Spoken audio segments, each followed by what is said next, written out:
Hagamos lo Porque que te quiero decir, Susana,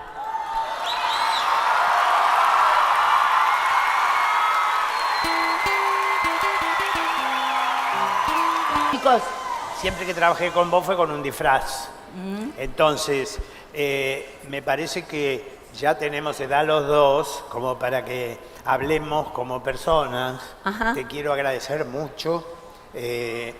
Y tengo recuerdos enormes de esto. Me voy a poner a llorar. Internaron de urgencia a Antonio Gasalla. La justicia pidió que el actor se someta a un chequeo general para tratar sus problemas cognitivos con el objetivo de evaluar sus capacidades y fue trasladado en ambulancia desde su casa en Barrio Norte hasta un centro médico. El 4 de marzo de 2025, Argentina recibió una triste noticia. El capocómico Antonio Gasalla había sido internado en el Sanatorio Otamendi, ubicado en el barrio de Recoleta, en la ciudad de Buenos Aires. Padecía un cuadro severo de neumonía que se vio agravado por deshidratación y baja de glóbulos rojos. 10 días después, Antonio fue dado de alta, pero la situación no mejoró. Lo cierto es que el artista llevaba años con un deterioro cognitivo y casi no hablaba ni se movía, y sobre todo no recordaba nada acerca de su vida. Atrás habían quedado los días en que, si estaba triste, salía a la calle porque sabía que lo abrazarían decenas de personas. La fama descentra, pero también consuela. En sus propias palabras, había dado visibilidad a estereotipos sociales y sexuales, intentando desentrañarlos a través del humor más absurdo pero ocurrente posible. Pero los escenarios en los que pasaba las 2 mejores horas de cada día eran cosa del pasado. Al regresar a la clínica donde residía, continuó alimentándose por un botón gástrico y los cuidados médicos no hicieron más que escalar. Finalmente, el deterioro sistémico derivado de su enfermedad provocó el trágico pero esperable desenlace. El 18 de marzo de 2025, a los 84 años, Antonio Gasalla falleció en el Sanatorio Otamendi. El cómico que se psicoanalizó durante 20 años para que su ego no lo dominara había pasado a la inmortalidad. Es muy triste tener que compartir esta información, pero tenemos que confirmar la muerte de Antonio Gasalla. Tenía 83 años, sabíamos de sus problemas de salud. Bienvenidos al caso de Antonio Gasalla. Antonio Alberto Gasalla nació el 9 de marzo de 1941 en Ramos Mejía, una ciudad del partido de La Matanza, ubicado en Buenos Aires, Argentina. Sus padres, Teresa Felisa Mirabel y Antonio Gasalla, tenían ya otro hijo, Carlos. Eran a simple vista una familia unida, a pesar de no tener una situación económica ideal. Antonio padre era un hijo de inmigrantes que no había tenido la posibilidad de estudiar. Desarrolló un carácter fuerte y desde que sus hijos eran pequeños les inculcó la importancia de trabajar duro. Tenía una peluquería donde atendía principalmente a señoras y su hijo menor disfrutaba de pasearse por allí y jugar con todos los objetos que había a su alcance. Antonio era un niño inquieto, ingenuo y algo travieso. Solía tirar piedras o romper las lamparitas de las calles. Sin embargo, lo que más le fascinaba era ver las fiestas de carnaval en el cuartel de bomberos cercano a su casa, con gente usando máscaras y brindando un gran show. Antonio padre añoraba que sus hijos asistieran a la universidad y se convirtieran en médicos o contadores. Inscribió a Antonio en un secundario del cual egresó con el título de perito mercantil, aunque lo que al adolescente más le impactó fueron las calles de castellano, donde una profesora lo hizo leer autores como Cervantes o Lope de Vega. Intentando cumplir con las exigencias de su padre, Antonio se dio cuenta que, como perito mercantil, podía ingresar sin rendir exámenes a la carrera de odontología. El primer año no fue complicado, pero durante el segundo decidió dar el salto más grande de su vida. Se inscribió en el Conservatorio de Arte Dramático, al cual empezó a ir en secreto mientras continuaba odontología. Si bien al principio le daba vergüenza subirse a un escenario, pronto se dio cuenta de que había encontrado su lugar en el mundo. Las clases de historia del teatro, vocalización y plástica eran sus favoritas. Estudiaba 8 horas por día, todos los días de la semana, incluyendo los sábados, analizando sin parar las mismas escenas de las más importantes obras. En la hora libre, iba con sus compañeros a leer a autores prohibidos por el gobierno de ese entonces: André Malraux, Simone de Beauvoir y André Gide. Al empezar el tercer año de odontología, se dio cuenta de que no podía seguir mintiéndole a su familia. Decidió contarles que estaba estudiando actuación y quería dejar su otra carrera. Su padre se desilusionó tanto que le quitó la palabra para siempre, también le dejó de dar dinero, por lo que Antonio empezó a sobrevivir con 50 pesos que su madre le daba a escondidas. Con eso, podía costear el boleto de tren que lo llevaba de Ramos Mejía al barrio de Once, donde tomaba el colectivo 101 que lo dejaba en el conservatorio. Con lo que le quedaba, compraba un paquete de cigarrillos y el almuerzo. En 1964, Antonio consiguió su título de actor nacional con excelentes notas, pero los problemas siguieron. En ese momento, conseguir trabajo como actor en Argentina era prácticamente imposible. Los principiantes raras veces conseguían papeles en los elencos profesionales de compañías de teatro. En palabras de Antonio, recibirse de actor era como recibirse de linchera. Al mismo tiempo, la televisión ganaba popularidad, sobre todo con el programa El amor tiene cara de mujer, de Nené Cascallar. Antonio llevó una foto suya para realizar una prueba para un personaje de la tira, pero el secretario que se encargaba de recibirlas le dijo que no servía porque la impresión era muy grande.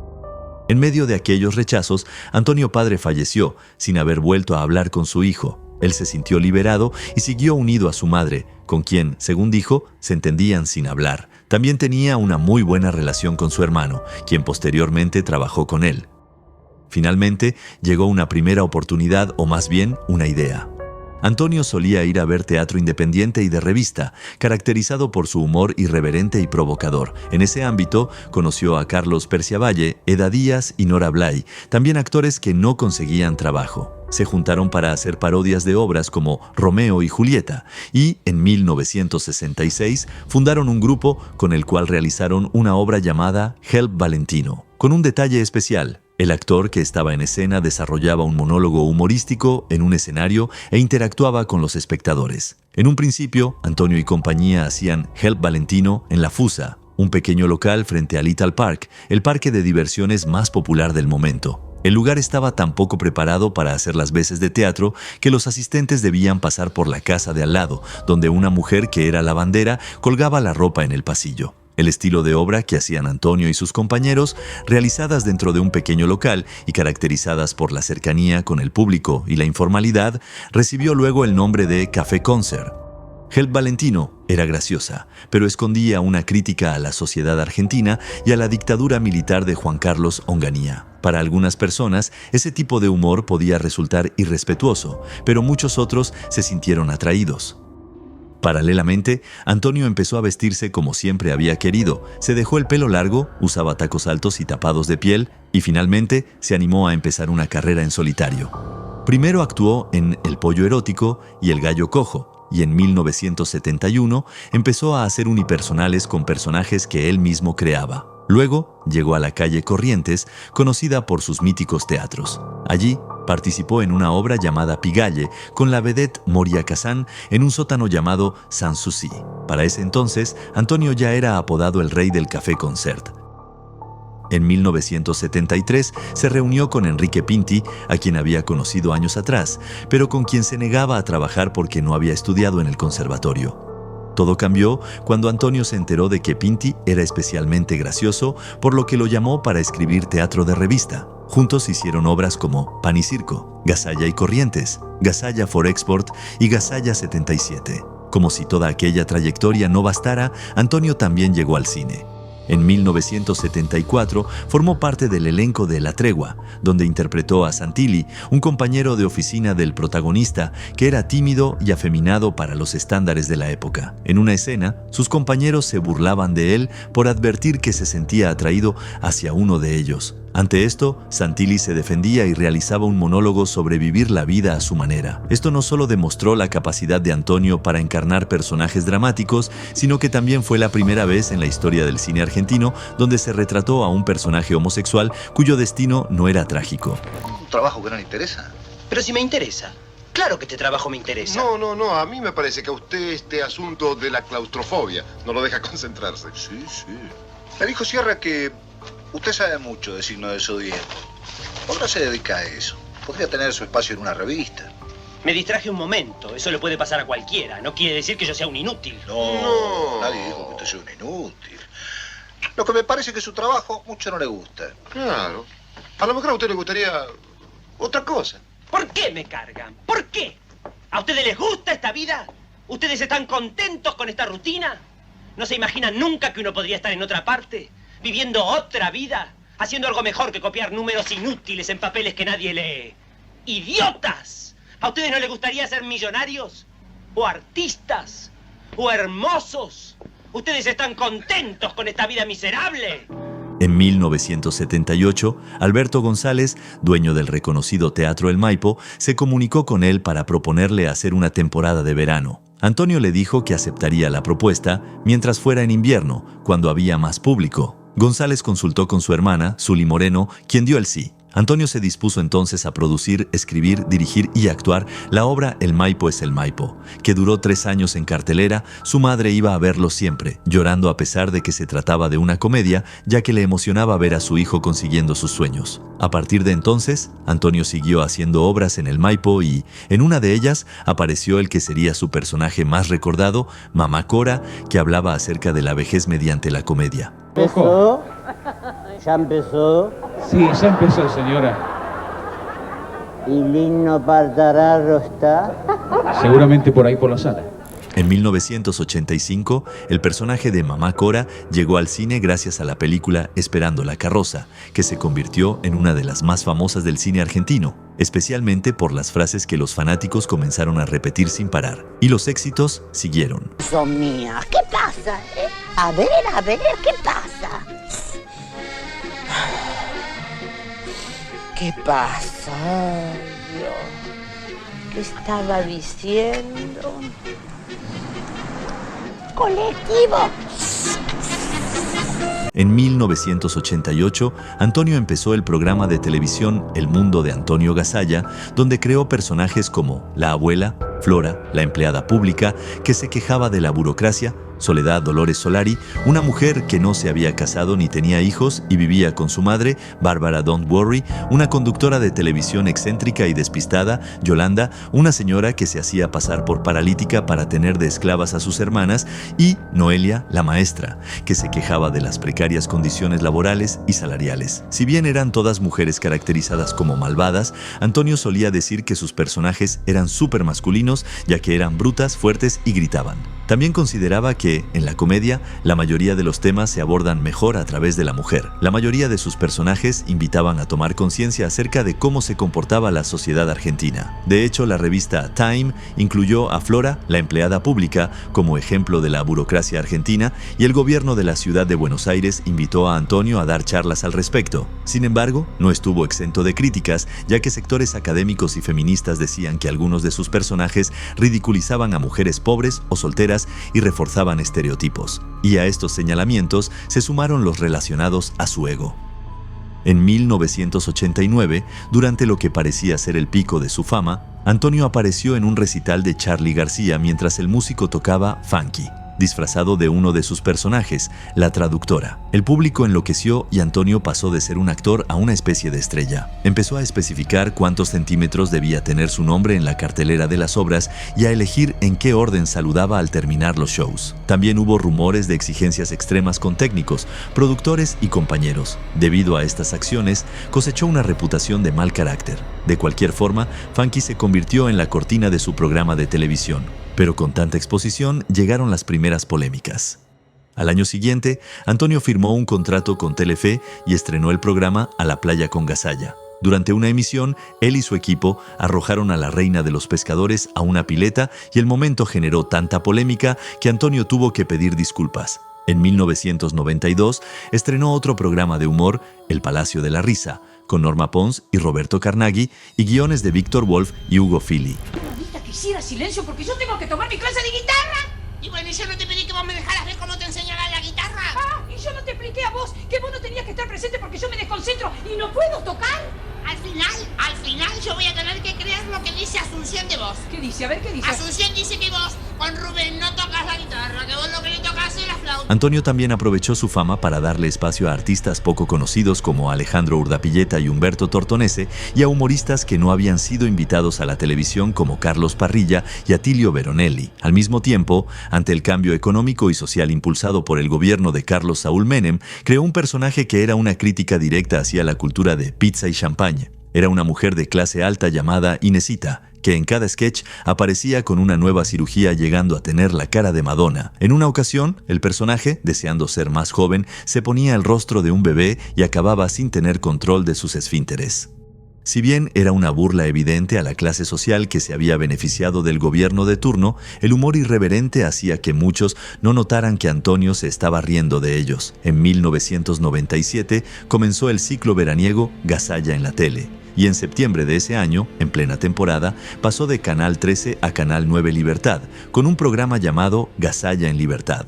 Esto fue apodado por la prensa como el pase del año, aunque su momento, quizás más recordado, aún estaba por llegar.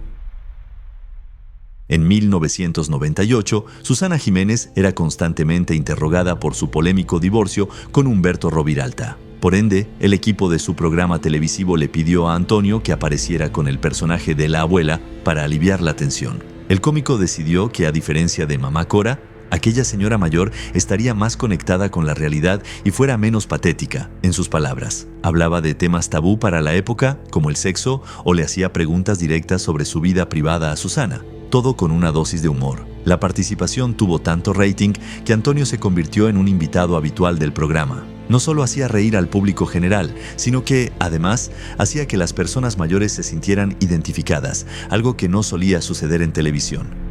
Pero cuando las cámaras se apagaban, era una persona totalmente diferente. En 1999, Antonio presentó, junto a su amigo y artista Carlos Perciavalle, la obra de revista Gasalla Perciavalle 99, en el Teatro de la Laguna del Sauce, ubicado en Punta del Este. Al año siguiente, estrenaron Gasalla y Perciavalle en el Teatro Broadway. En ese entonces, se evidenció una situación que llevaba años sucediendo, el desagrado de Antonio hacia la prensa. Incluso llegó a decir que concedía reportajes solo porque había que hacerlo y nunca hacía chistes durante los mismos. Según él, quienes quisieran divertirse con él tenían que ir al teatro y pagar la entrada. Además, expresaba que añoraba la época en que, por contrato, la prensa no podía hablar mal del espectáculo. ¿Cómo se siente? ¿Cómo está transitando estos días? No sé, anda a preguntarle a alguien. No, le pregunto a usted porque, bueno, en su salud quería saber cómo está. No rompa los huevos. No, pero no lo estoy molestando. Andate a la mierda. ¿Por qué? Porque no quiero que me digas pelotudeces. Perdón, pero es nuestro trabajo y la gente lo ama. Si vas a trabajar de esto, andate a la concha de tu madre. Bueno, discúlpeme. ¿Cómo se encuentra, Antonio? ¿Tienen algo para decir, para acotar?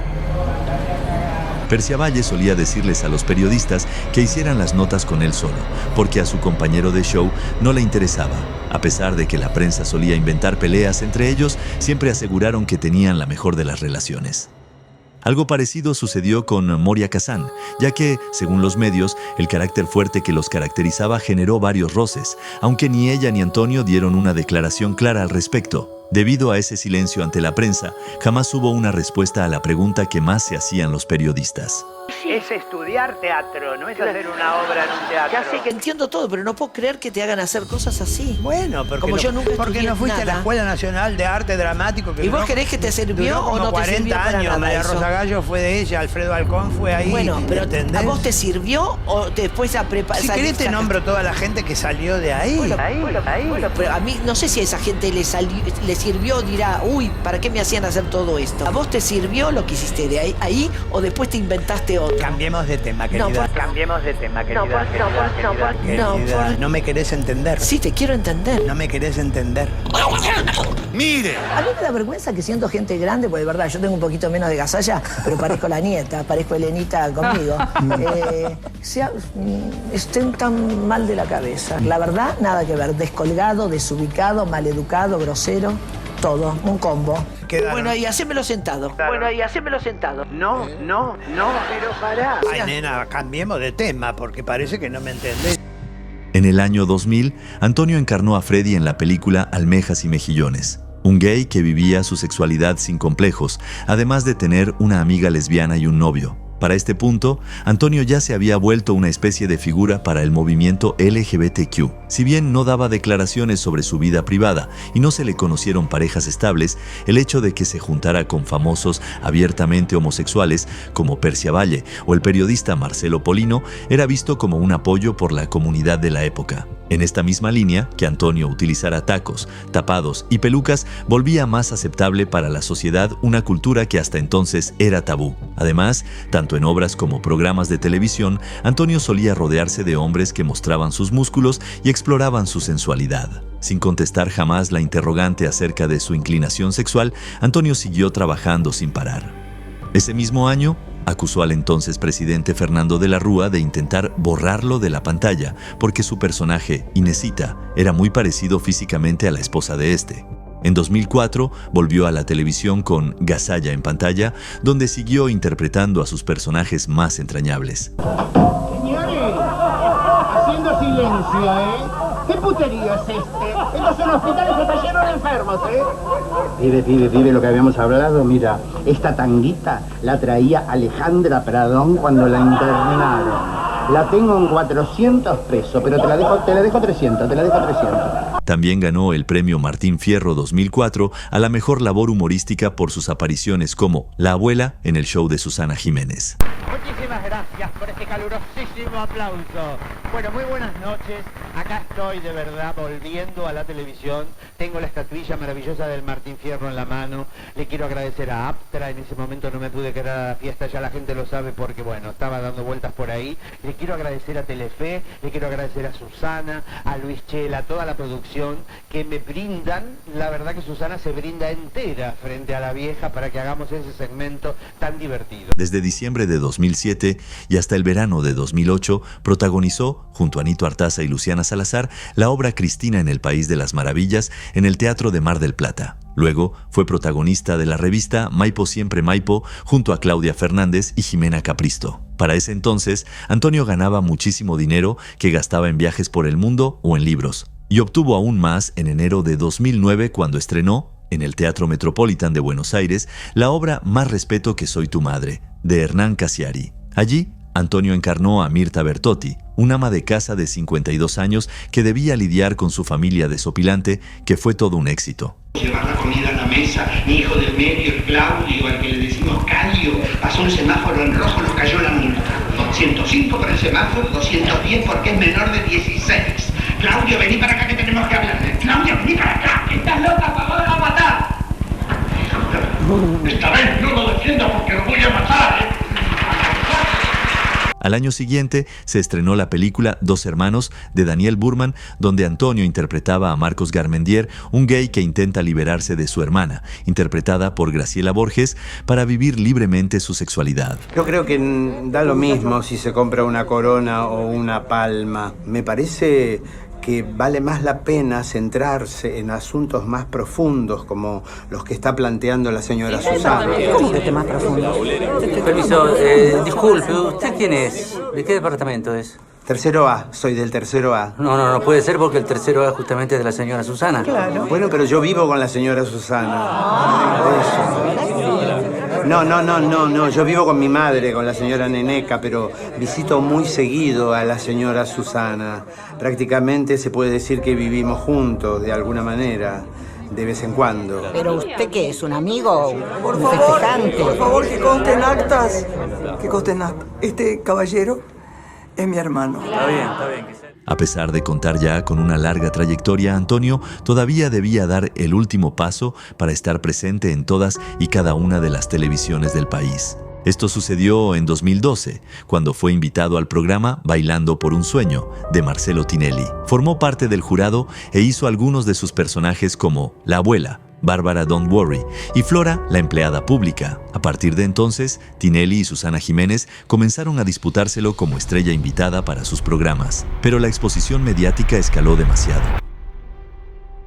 Al año siguiente, trascendió la noticia de que Antonio había sido diagnosticado con cáncer de piel. Pronto, los medios especularon que se había contagiado HIV, probablemente debido a la orientación sexual que la prensa había asumido que tenía y los prejuicios que existían sobre la relación entre esta y la enfermedad. Por ende, a pesar del traspié, en verano de ese año estrenó en Buenos Aires Gasalla Nacional, junto a Laura Sánchez y Sebastián Borrás, donde volvió a hacer los monólogos y personajes que lo caracterizaban. En enero de 2015, estrenó Más respeto que soy tu madre 2, segunda parte de la obra de Casiari, que estuvo en cartel hasta el año siguiente. Pero el final se acercaba, al menos laboralmente hablando. A finales de 2019 realizó en Mar del Plata Gasalla, junto a Polino y Maximiliano de la Cruz, Pepe Ochoa y Luciana Lula Rosenthal. Allí, Antonio intercaló entre monólogos y sketches protagonizados por los personajes más exitosos de su carrera. Durante la temporada, Antonio tuvo un fuerte dolor en la rodilla que se sumó al cáncer que ya padecía. Decidió bajarse de la obra y viajar a la ciudad de Buenos Aires para atenderse con su médico de cabecera. A Buenos Aires solo para ver hoy a su médico. Hoy va a estar viendo a su médico y recién con la palabra del profesional va a decidir si sigue o no la temporada. Lo más probable es que no. Finalmente, abandonó por completo Gasalla, volviéndola su última aparición en el teatro. En junio de ese año, se difundió una ocasión en la que Antonio, molesto por cómo ciertos medios cubrían su posible retiro, se expresaba muy duramente contra los periodistas diciendo «son todos unos soretes». En septiembre, anunció oficialmente su retiro como artista. Pero además, en la vida privada de Antonio estaban ocurriendo otras cosas. En 2020 comenzó a mostrar signos de demencia senil progresiva y entre 2022 y 2023 fue oficialmente diagnosticado. A partir de entonces, empezó a pasar la mayor parte de su tiempo leyendo en su casa. Lo visitaban amigos o su familia, integrada por su hermano, cuñada y sobrinos. A pesar de haber sido artista durante prácticamente toda su vida, no iba al cine ni al teatro, porque decía que la pasaba mal en esos espacios. En marzo de 2023, el periodista Gonzalo Vázquez, de Intrusos, intentó entrevistar a Antonio por su cumpleaños, pero el artista, visiblemente irritado, lo insultó repetidamente mientras caminaba por la calle.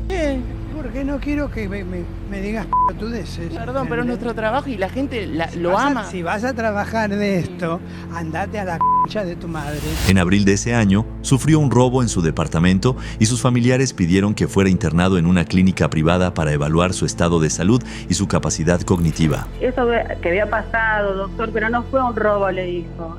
Pasó que Antonio se olvidó de la combinación de la caja fuerte y fue el señor Carlos, el hermano de Antonio, con un cerrajero a abrir las cajas de seguridad. Ajá. Eso es lo que sabían los porteros. El 9 de julio recibió un homenaje especial en los premios Martín Fierro, donde tanto Polino como Susana Jiménez brindaron un discurso en su honor. Este gran actor supo calar hondo en los argentinos. Hoy no está pasando un buen momento de salud. Inigualable, magistral, no va a haber otro como él. Antonio de mi corazón, me gustaría que estuvieras viendo, no sé si estarás viendo esto, pero me gustaría decirte que te lo ganaste. El 20 de mayo de 2024, Antonio fue internado en el Sanatorio Otamendi por una gripe que se complicó por un incidente gastrointestinal por el cual tuvieron que alimentarlo a través de una sonda. El cuadro terminó por convertirse en una neumonía. Fue dado de alta después de 10 días para volver al instituto psiquiátrico en el que recibía tratamientos de estimulación por su deterioro cognitivo. Pero, al tratarse de una enfermedad incurable, todo fue de mal en peor. Polino dijo en una nota: Antonio está bastante complicado, no camina, no nos reconoce desde hace más de un año, ya casi no habla, se alimenta por un botón gástrico. Es un panorama muy triste. El 14 de marzo, Antonio recibió el alta médica y volvió a su centro de rehabilitación. Pero la neumonía había sido severa y su organismo estaba ya muy debilitado por la demencia senil progresiva avanzada. Durante los días siguientes, presentó deshidratación y anemia, lo que complicó la recuperación respiratoria. Ya no solo no hablaba, sino que su movilidad era prácticamente nula. Continuó alimentándose mediante un botón gástrico y requirió cuidados y supervisión médica constantes. Esta enfermedad se sumó al deterioro cognitivo que ya sufría y el 18 de marzo de 2025, Antonio Gasalla falleció en el Sanatorio Otamendi. La noticia fue confirmada a través de las redes sociales del productor teatral Carlos Rottenberg. No hubo dudas acerca de los motivos de su muerte, solo certezas. El mundo era, a partir de entonces, un lugar más triste. Antonio Gasalla hizo reír a todo un país, pero también lo invitó a pensar. Retrató la argentinidad como nadie desde lugares incómodos, abuelas que hablan sobre sexualidad, mujeres de clase alta que se hacen cirugías o empleadas públicas que se quejan de sus condiciones laborales. Al día de hoy, su vida privada sigue siendo un misterio, más allá de que el colectivo LGBTQ lo vea como una eminencia. En una ocasión, a Graciela Borges, su amiga, le preguntaron si Antonio se había enamorado alguna vez. Ella respondió: «Estoy convencida de que sí. El amor es un sentimiento y él era muy vital. Lo que pasa es que tenía un sitio muy privado para ese tipo de cosas. Si bien Antonio admitía que sus primeros personajes eran más ácidos, aseguró que con el tiempo aprendió a ser menos negativo, ya que, en sus palabras, del humor al cinismo hay 1 centímetro. Si tenés una visión triste de la realidad y transmitís que todo es una porquería, confundís a la gente, ha dicho. Se reinventó y permaneció actual incluso en sus últimos tiempos. Y aún hoy, sus fanáticos pueden buscar sus sketches y reír sin parar. Hagamos lo que Porque te quiero decir, Susana,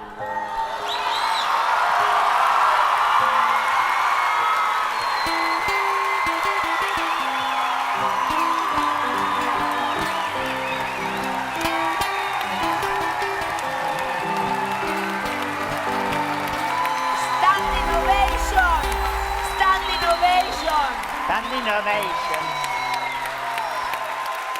La verdad que sí, amoroso. Muchas gracias. Uno de los más grandes actores argentinos.